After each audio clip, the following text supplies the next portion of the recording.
kita terhadap musibah yang menimpa diri kita. Jika kita orang-orang yang beriman, Allah Subhanahu wa Ta'ala sangat senang, merasa takjub dengan orang-orang yang beriman. Kenapa? Jika orang yang beriman mendapatkan kebaikan, mereka senantiasa bersyukur kepada Allah Subhanahu wa Ta'ala. Dan di saat mereka mendapatkan musibah, takdir yang tidak baik, mereka bersabar karena Allah Subhanahu wa Ta'ala. Kenapa? Karena tahu bahwa Allah pasti akan bersama orang-orang yang sabar. Saudara kita yang mendapatkan musibah, baik musibah berkurangnya harta kita, berkurangnya saudara kita karena kembali kepada Allah Subhanahu wa Ta'ala, itu adalah ujian, pasti berat ujian itu. Tetapi kita sebagai orang yang beriman telah diajarkan, dituntun oleh Allah Subhanahu wa Ta'ala, alladzina idza asabathum musibah qalu inna lillahi wa inna ilaihi raji'un. Kita ini milik Allah, kembali kepada Allah dalam keadaan husnul khotimah, alhamdulillah. Berarti kita selamat dari gangguan godaan syaitan yang senantiasa menghampiri kita di saat sakaratul maut itu datang. Hadirin yang berbahagia dan dimuliakan Allah Subhanahu wa Ta'ala. Kemudian wa idza massahul khairu manu'a. Jika orang-orang yang beriman itu mendapatkan kebaikan dari Allah Subhanahu wa Ta'ala, mereka senantiasa bersyukur kepada Allah Subhanahu wa Ta'ala. Hatinya bersyukur kepada Allah, rela terhadap pemberian Allah Subhanahu wa Ta'ala. Lisannya bersyukur kepada Allah dan mengucapkan alhamdulillah ala kulli hal, semua ini pemberian dari Allah Subhanahu wa Ta'ala. Bersyukur dengan perbuatan nikmat yang telah Allah anugerahkan atas ibadah kita dan taqarrub kita kepada Allah Subhanahu wa Ta'ala.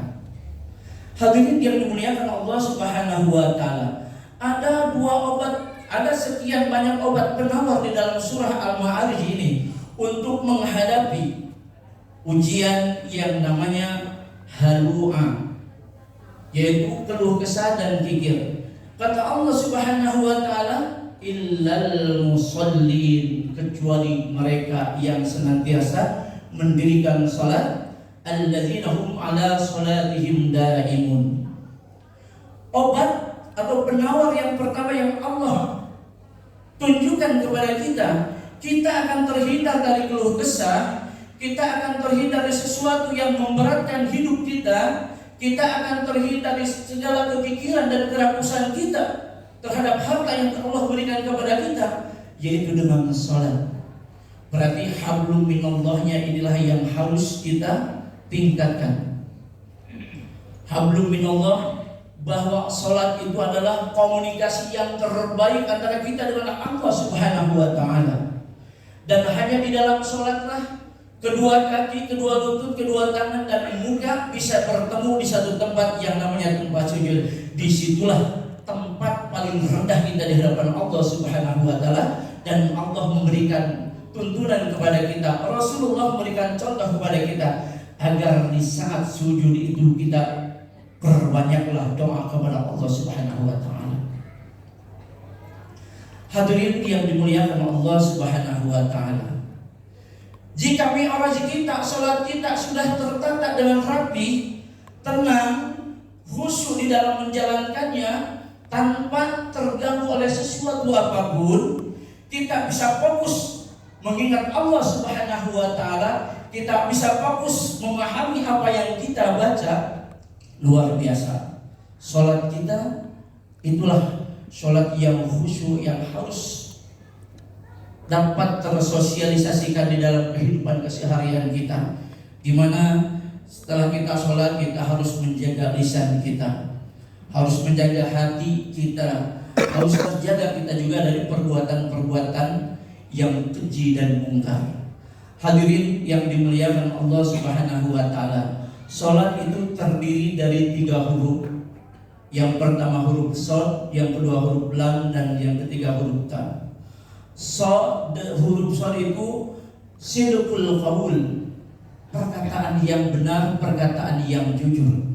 Jika kita sholat benar-benar menghadap Allah Subhanahu wa Ta'ala, mengharap ridha Allah Subhanahu wa Ta'ala, khusyuk di dalam melaksanakannya, khusyuk di dalam menegakkannya, insya Allah qaul kita di luar sholat pun akan menjadi qaul yang jujur, qaul yang benar, perkataan yang benar.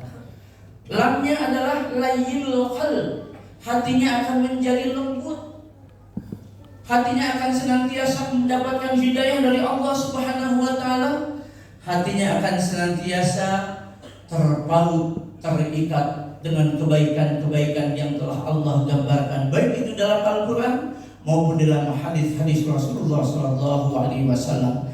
Dan huruf yang ketiga adalah tarkul ma'asi. Salat itu harus dapat mencegah perbuatan keji dan perbuatan mungkar. Itulah salat yang sesungguhnya yang harus kita tunaikan dan harus kita tegakkan. Inna salata tanha 'anil fahsya'i wal munkar. Inilah obat yang